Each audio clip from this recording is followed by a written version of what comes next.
Bonjour, merci d'être en direct avec nous. On le rappelle, c'est le 4e accord de ce type que conclut le Royaume-Uni. Est-ce que la France n'est pas un peu en retard ? Non, je pense que il faut savoir réfléchir avant de décider. Et c'est pas parce qu'il y a une peur absolument invraisemblable propagée par la plupart des médias qu'il faut faire n'importe quoi. Je ne suis pas contre les vaccins, mais encore faut-il que le vaccin soit d'une part sûr, tire sans danger, et d'autre part efficace. Et pour cela, comme tout traitement, quel qu'il soit en médecine, il faut qu'on puisse juger de ses avantages et de ses risques éventuels. Or, se précipiter pour acheter un vaccin qui n'existe toujours pas me paraît complètement fou. Est-ce que vous achetez, vous, une voiture qui n'existe pas sans plan? Ça me paraît incroyable.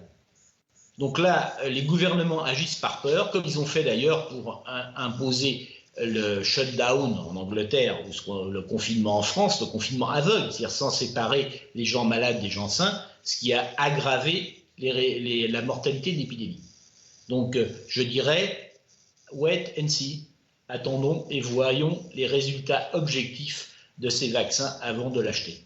Et justement, on en est où dans cette course au vaccin? On a l'impression que tout le monde y arrive, il y a des fast tests un peu partout à travers le monde. Concrètement, on en est où? Est-ce que 2020 ou 2021, il y aura un vaccin contre le Covid-19? Alors moi, je ne suis pas prophète, donc je ne peux pas vous dire quand est-ce qu'il y aura un vaccin.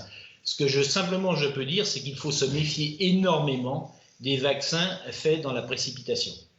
Je pense qu'en France, on a été quand même très échaudé par le vaccin contre la grippe H1N1, qu'on nous avait présenté comme le Covid, comme une pandémie qui allait tuer des milliers de personnes, des centaines de milliers de personnes, qui allait être terrible. On a acheté 80 millions de vaccins, ça nous a coûté 2 milliards, on a été la risée de l'Europe, ce vaccin n'a pas fonctionné, et sans le vaccin, nous avons eu un nombre ridicule de morts de H1N1.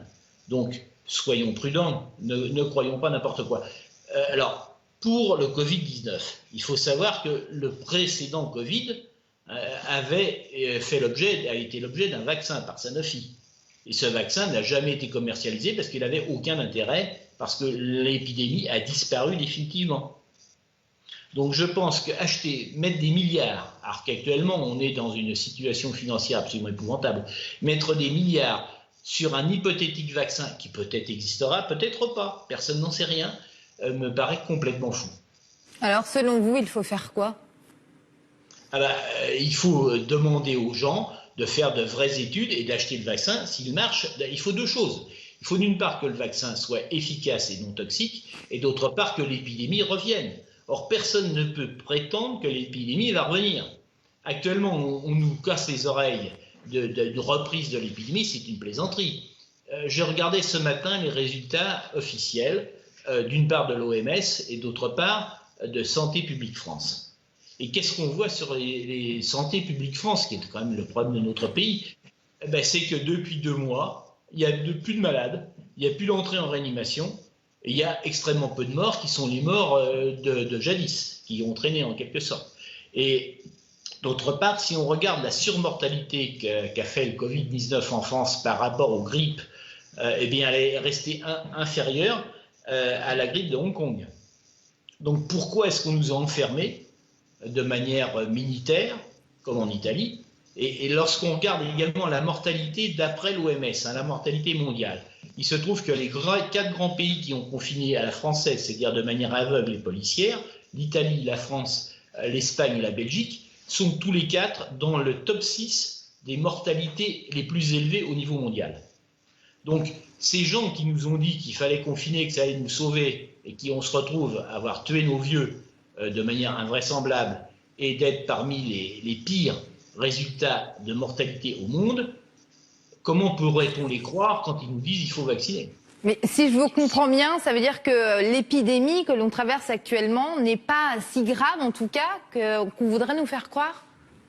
Ça, c'est pas moi qui le dis. Relisez l'OMS. Regardez les statistiques de l'OMS. Regardez ce que dit l'OMS sur les épidémies de grippe annuelles. Les grippes banales. Les grippes banales ont un minimum de 20 millions de malades, je ne dis pas de gens infectés avec simplement une sérologie positive, je dis des gens qui ont de la fièvre, qui sont fatigués, qui sont obligés de rester au lit. Donc au niveau mondial, une grippe banale annuelle, c'est 20 millions de gens très malades et entre 300 et 650 000 morts.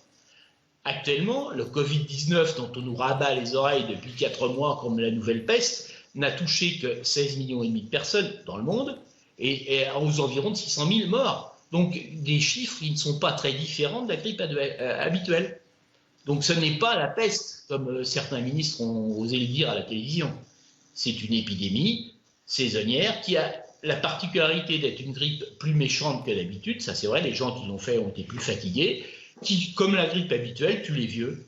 Et pour le reste, très peu. Les enfants en particulier, avoir fermé les écoles alors que les enfants ne peuvent pas transmettent la maladie, contrairement à la grippe. La grippe, les enfants sont responsables de 30% des transmissions, mais pour le Covid, les enfants ne transmettent jamais la maladie. On a fermé les écoles à tort. Les enfants ne transmettent pas la maladie et ne l'attrapent pas à l'école. Bon, on ne le savait pas. On ne peut pas en vouloir à nos gouvernements d'avoir fermé les écoles. Mais en tout cas, on pourrait dire aller à l'école sans risque et sans précaution particulière. C'est tout à fait ridicule. Bon, d'autre part, il y a plein de gens qui, à cause de la propagande mensongère, je dis bien mensongère, des médias, ont peur d'attraper le virus. Des gens qui ont moins de 50 ans. Il n'y a pas de mort parmi les moins de 50 ans. Enfin, il y en a quelques-uns. Il y en a eu quelques-uns, mais... Il y en a eu quelques-uns et moins que la grippe habituelle. Non, c'est là. Il faut comparer aux autres épidémies.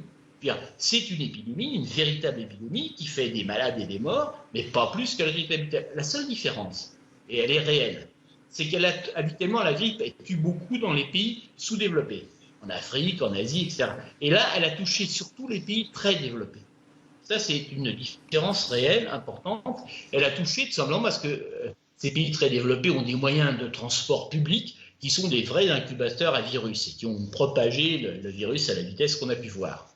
Mais en dehors de ça, au niveau mondial, c'est pas pire qu'une grippe et beaucoup moins grave que la grippe de Hong Kong, pour lequel on n'avait pas confiné. Or, si on tient compte dans une mesure, dans tout traitement, il faut peser le pour et le contre. On a confiné, on a eu finalement autant de morts, puisqu'on est nous qui avons confiné comme des fous, avons beaucoup plus de morts que Taïwan, que Singapour, que le Japon. On dit que le Japon, ça démarre, mais le Japon, ils ont 6 morts par million d'habitants. En France, nous sommes à 480 par million d'habitants. Donc, ils n'ont pas confiné, les Japonais. Donc, le confinement a été une erreur stratégique parce que prise par la peur. On a eu peur de ce qu'avait raconté l'OMS et Niels Ferguson qui nous avait dit si vous ne confinez pas, vous aurez 500 000 morts. Gérard Delépine, je suis obligée de vous couper. On arrive à la fin de cette interview, il manque un peu de temps. Merci pour votre analyse, votre avis. Je rappelle que vous êtes chirurgien et statisticien.